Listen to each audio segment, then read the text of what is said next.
of gorgeous new instruments in the Spector lineup. I am holding the brand new NS Dimension and NS Ethos HP. What does the HP stand for? What does the HP stand for? Like high powered, heart palpitating, high performance. So I have both of the brand new HP basses here. Thought I'd take you through the specs, of course, show you how they sound.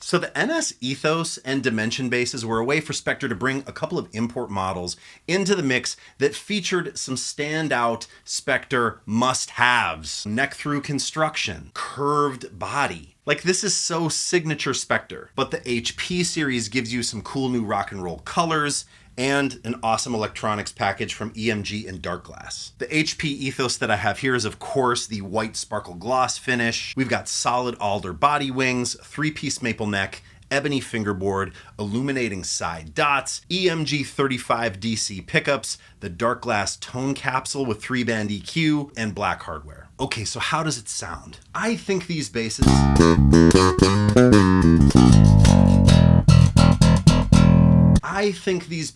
are like the definition of modern active basses.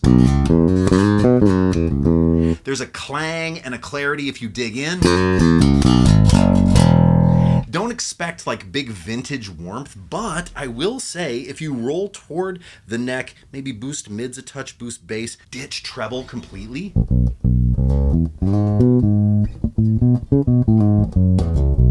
It can get warmer, but don't expect it to be an old P bass. But to me, that's a feature, not a bug, right? You lean in. When an instrument has a unique thumbprint sound, you lean into that thumbprint. So I'd want to play this bass with a pick. Now with everything flat, blended to the middle, here's what the bass sounds like with fingers. Neck. And bridge. You employ the EQ a bit. I'm gonna boost treble a touch. And this Darkglass tone capsule, when you're boosting treble, is actually dead quiet. Like, you don't hear a lot of hiss out of it. It just gives you that like push in the top that sounds so nice with more aggressive techniques like playing with a pick or slapping. And I said lean in, right? So let's see. I'm gonna turn on some amp emulation and see if this bass can cop one of my favorite Spector sounds of all time.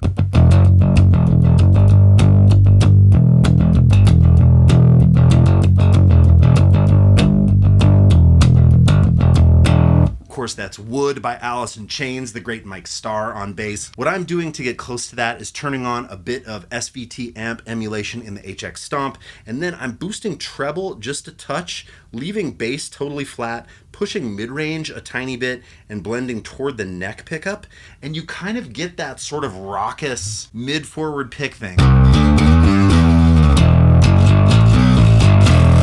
Now, of course, you can do the opposite, right? Boost bass a bit, boost treble a bit, pull mid-range back, blend right to the center, leave that amp emulation on. You got early fleet.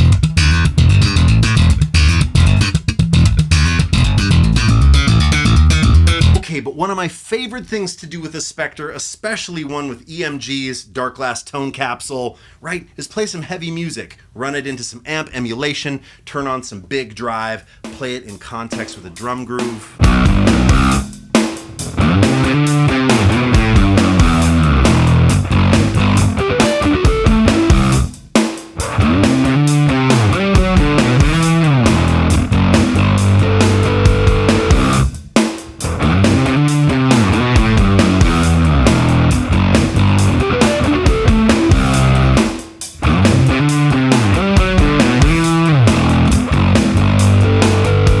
There's something so much fun about hitting this bass with a ton of gain. It's sort of of like what it was designed to do. I can't help but feel that way. It feels totally solid and like you can't hit it hard enough, like it won't break.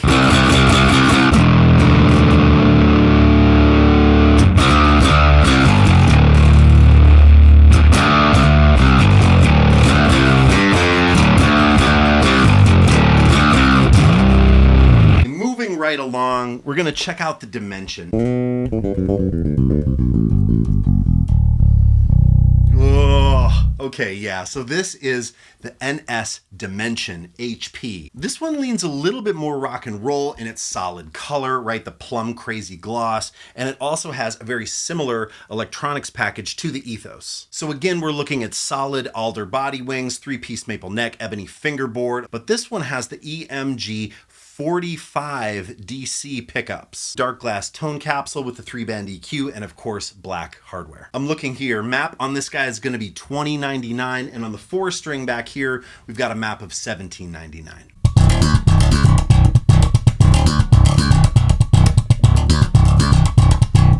Now you might look at this and you might say, Ian, those frets are so crooked. Yeah, it's a multi-scale bass. If you don't know what that is, all it is it's giving you a longer string length on the B string, like a piano would, and then a shorter string length on the G string. To accommodate for that, we've got to do the frets in this sort of crooked angle. Looks like it might be hard to learn, but I really don't think so. Of all of the multi-scale basses that I've played, or some people call them fanned fret, I think in the center of the bass, or in the center of the fingerboard rather, it's actually really simple to play. And it almost feels ergonomic actually as you travel up the bass.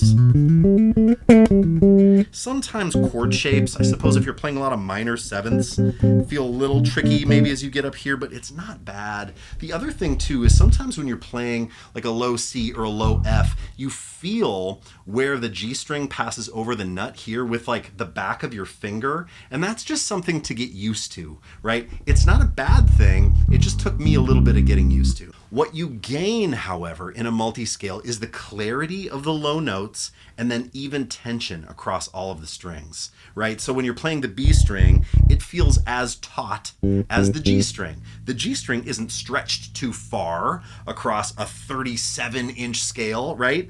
And then the B string has its 37-inch scale to give it maximum fullness. And to see what I mean, I did this in the last video too. I'm just turning the bass off. I'm just gonna hit it. I mean, just acoustically.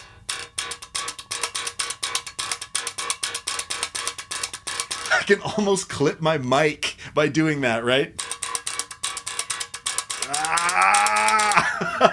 Man, hearing a B string, I've gotta say, I mean, then you turn it on, right? Just makes me want to play like Les Claypool and corn licks all day, you know? Something cool about a multi-scale as well is no matter how you set the electronics, the B string is always going to give you the note, right? Like that low C, no matter where you set this EQ, you know, I'll turn up the treble, I'll turn the bass down a bit, I'll pump the mids back up, I'll just blend right in the center, or maybe even back to the bridge. You just hear, right? Like you hear that note. Okay, so let's go through these pickups. EQ is set flat, pickups blended right in the middle. Neck. Yeah, bridge. Clarity, the bass speaks, every pickup, every part of the bass. But then it doesn't get pingy up high, right? Because the scale length is right. Just like the other one, you put on some drive. Oh, things get so fun.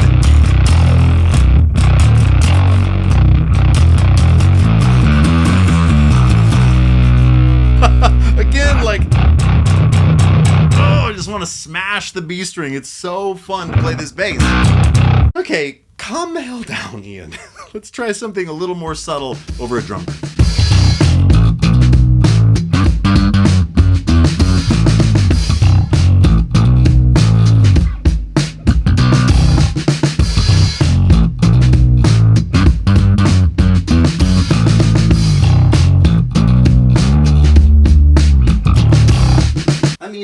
you choose? I guess if I were picking one, I would ask myself if I wanted to do the more traditional sort of Spector thing. I think this just fits the bill so well.